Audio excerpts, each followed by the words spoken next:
Good morning বন্ধুরা, আমি সঙ্গীতা। আজকে আমি বানাবো ছ্যাঁচড়া। দেখো, ছ্যাঁচড়া রেসিপি বানানোর জন্য কি কি লাগছে। আমি আগে থেকে মাছের মাথাগুলোকে ভেজে নিয়েছি, ভেজে রেখে দিয়েছি যাতে একটু সুবিধা হয়, তাড়াতাড়ি রান্নাটা হয়। আর এখানে আমি পুঁই শাক কেটে নিয়েছি, জলে ধুয়ে হালকা ভাপিয়ে রেখেছি। আর এইদিকে আমি নিয়ে নিয়েছি টমেটো, আলু, কুমড়ো, পটল লম্বা লম্বা করে কেটে নিয়েছি, বেগুন আর গাজর। আর এইদিকে নিয়ে নিচ্ছি রসুন পেস্ট করা, আদা পেস্ট করা, চিনি, নুন, হলুদ, লম্বা লম্বা করে পেঁয়াজ আর দুটো কাঁচা পাকা লঙ্কা, আর ফোড়নের জন্য 5 ফোড়ন আর তেজপাতা। এইদিকে দেখো বন্ধুরা, তেলটা আমি গরম হতে দিয়ে দিয়েছি আর তেলের মধ্যে সামান্য একটু হলুদ ফেলে দিয়েছি। এবারে আমি একে একে সমস্ত সবজিগুলোকে ভেজে নেব। প্রথমে আমি আলুগুলো ভেজে নেব। দেখো বন্ধুরা, আলুগুলো আমি ভেজে নিচ্ছি। আলু ভাজার পর আমি ভেজে নেব গাজর, তারপর ভেজে নেব বেগুন, আর পটলটা আমি ভাজবো সবার লাস্টে, কারণ পটলটা দিলে পরে তেলটা কালো হয়ে যাবে, তাই সবার লাস্টে আমি পটলটা ভাজবো। দেখো বন্ধুরা, আলুটা প্রায় ভাজা হয়ে গেছে। এবার আমি আলুটা তুলে নেব, তারপর আমি বেগুনগুলোকে দিয়ে দেব। দেখো বন্ধুরা, সমস্ত সব কিছু ভালোভাবে ভাজা হয়ে গেছে। এবারে আমি কড়াইয়ে দিয়ে দেবো 5 ফোড়ন আর তেজপাতা। ফোড়নটা একটু ভালো করে ভেজে নেব, তারপর দিয়ে দেব পেঁয়াজ কুচি।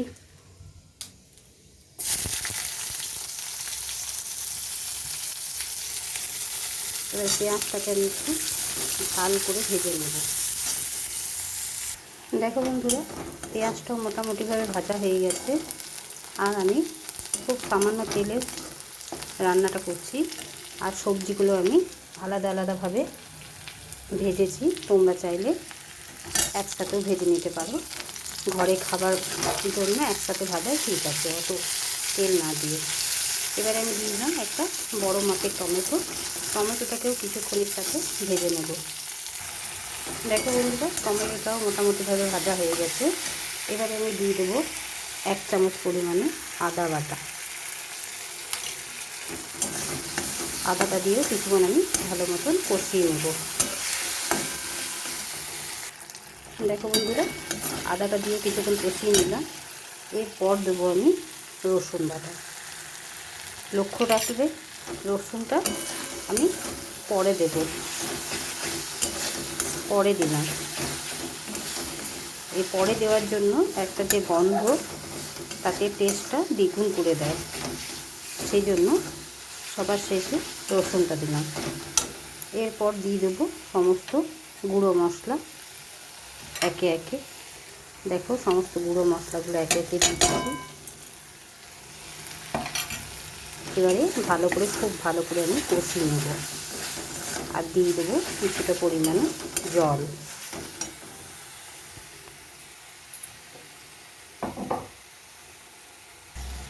দেখো বন্ধুরা, আমি জিরে ধনেটা দিতে ভুলে গেছিলাম, ধনে গুঁড়ো আর জিরে গুঁড়োটা হয়তো দেখিয়েছি, বলেছি, কিন্তু আমি দিতে ভুলে গেছি, তাই আমি এখন অ্যাড করে দিলাম এর সাথে। এবারে আমি ভালো করে কষিয়ে নেব, আর দিয়ে দিলাম সামান্য পরিমাণে ঝালের জন্য লাল লঙ্কার গুঁড়ো, ঝাল লঙ্কার গুঁড়ো।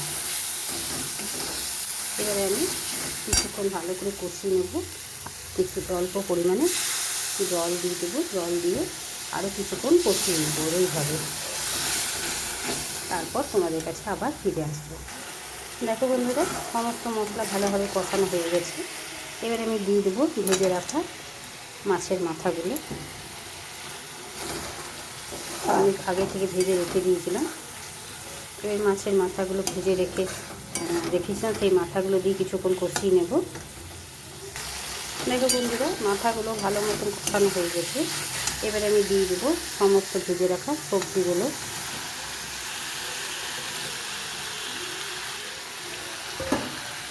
এরপর আমি কিছুক্ষণ সবজিগুলো দিয়েও মশলার সাথে ওই একইভাবে কষিয়ে নেব। দেখো বন্ধুরা, সবজিগুলো দিয়েও ভালো করে কষিয়ে নিলাম কিছুক্ষণ। এবারে আমি দিয়ে দেবো পুঁই শাকটা দিয়েও কিছুক্ষণ আমি নেড়ে চেড়ে নেব, কষিয়ে নেব একইভাবে। তারপর তোমাদের কাছে আবার ফিরে আসছি। দেখো বন্ধুরা, পুঁই শাকটা দিয়ে আমি বারে বারে নেড়ে চেড়ে কষিয়ে নিচ্ছি। আর সমস্ত শাক সবজিগুলো প্রায় সেদ্ধ হয়ে গেছে, কেন আগে আলাদাভাবে ভেজে ভেজে তুলে রেখেছি, তখন 50% সেদ্ধ হয়েই এসেছিলো। তাই যেটুকু বাকি আছে সেটুকু আরও সেদ্ধ করে নেব।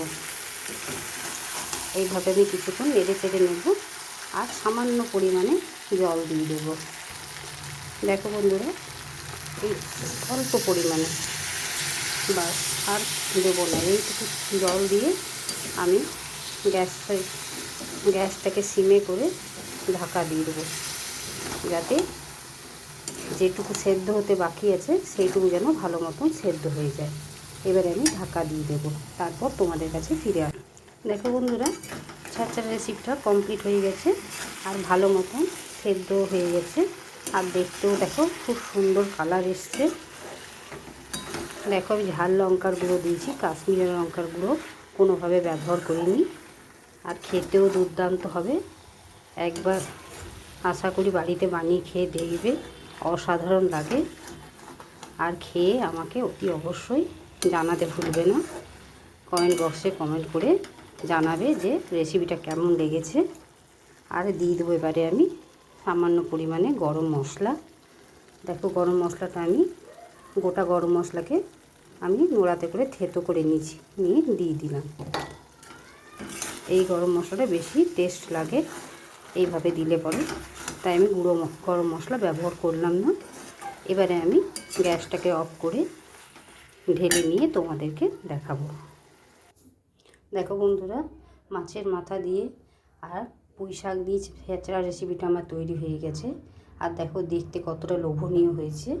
বাড়িতে তোমরা একবার না হলেও বানিয়ে খেয়ে দেখবে, অসাধারণ লাগে। আর ভিডিওটা যদি ভালো লেগে থাকে তাই ভিডিওটাকে লাইক, শেয়ার এবং চ্যানেলটিকে সাবস্ক্রাইব করে দেবে।